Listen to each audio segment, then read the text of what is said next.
I'm Shaunequa Jordan, and this is my story. I grew up in Brooklyn, New York, Bedford-Stuyvesant, in a brownstone. Lovely area, lovely father, lovely mother. I have siblings, 5 siblings, and they're much older than me, so I'm the baby. My mother was a mother, and my father worked for the United States Department of Labor. As a child, I was goofy, had a lot of energy. What I concentrated on was just making sure to read, just all the time, reading. I went to PS 193 in Brooklyn, one of the best schools ever. Very entertaining school. The teachers were very open to us as children and having the patience to develop us. They noticed for some odd reason in elementary school I had this thing for writing. Every year at the end of the semester, you get your grades and they have the comments, and every comment for all 6 years was, "Shaunequa, she's a wonderful writer. You really need to make sure she takes care of that." I was in a program called 2-year SP, where I was skipped from the 7th to the 8th grade. It sounded great, but it's the most difficult thing that you could have gone through. I mean, it was fun, but it was just very intensive. You really can't develop as a child between the years of 7th and 9th grade because the classes you're in, you guys are just really considered to be brilliant. So they keep you together, you don't mingle, you don't go to class with anybody else, you just don't grow. So that was difficult for me, very difficult. It put me in a really depressed state in the 7th grade because I just didn't know what to do. In elementary school, during my 3rd grade year, the teachers were going on strike, so they were all bitter. My teacher asked everyone in the class, "What do you want to be when you grow up?" And everyone was saying doctor, lawyer. I said teacher, and she looked at me. She said, "Oh, no, you don't. That's not going to work. You're not going to get paid." That changed the direction, and then the teachers started changing me into a direction that they thought I would make more money. From that point on, I just went towards architecture. North Carolina University in Charlotte. All signed up, all paid for, my father paid for it, the whole thing ready to go. Then my sister suggested I go to a different school. I went there for the summer to see if I'd like it. And that's North Carolina Agricultural and Technical State University. At the last minute, I told my dad, sorry, I need to go here. And I changed to architectural engineering.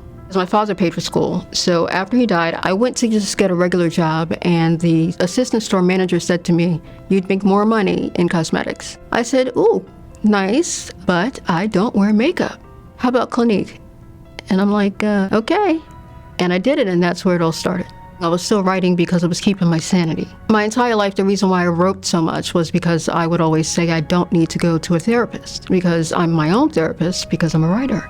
And the funny part is everywhere where I've worked in cosmetics, they've always known she's a writer because during lunchtime, during meetings, if there's a moment, I'm writing. What's interesting is that I was happily doing cosmetics, but obviously God did not want me to do it. It was Christmas. I had on 4-inch heels like I normally do. I'm moving stock, but it was Christmas and everything was really overly stocked.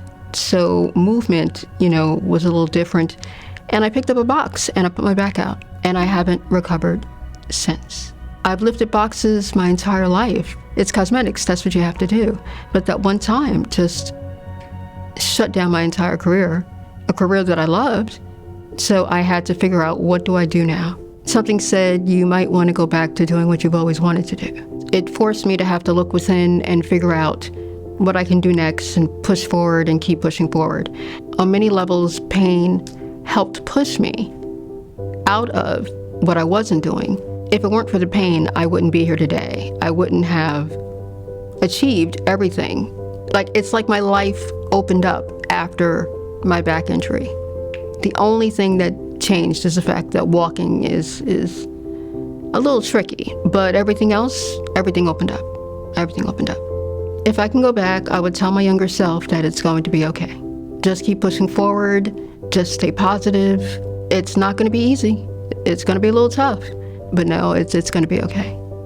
It's weird, I just asked myself this question, why do I keep pushing? Why haven't I stopped? But it's in me. I just feel like it's in me to tell people it might get tough, but you really need to realize that it's not that bad. I'd like to go into the speaking arena and try to just let people know it's not that bad. And even with me not having tricky situations with my walking at this point in my life, still, things are okay. It's not a big deal. And like I said, after the box incident, my life blossomed. My life blossomed. I wanted to talk to young girls and let them know what not to do. Do not be me. Always be true to yourself and not relinquish your hopes and your dreams. I thought my entire life that I was true to myself. I was true to myself, but very open into helping others and putting others first. Now I'd like to not, unfortunately, neglect myself and kind of focus on myself and do better.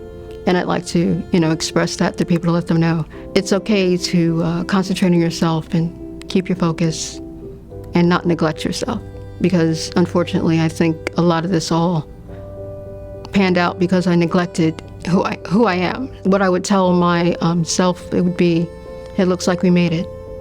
It looks like we've achieved what we were supposed to achieve. And even with all the trials and tribulations, all the holes and the mud and the griminess of it all, you made it through.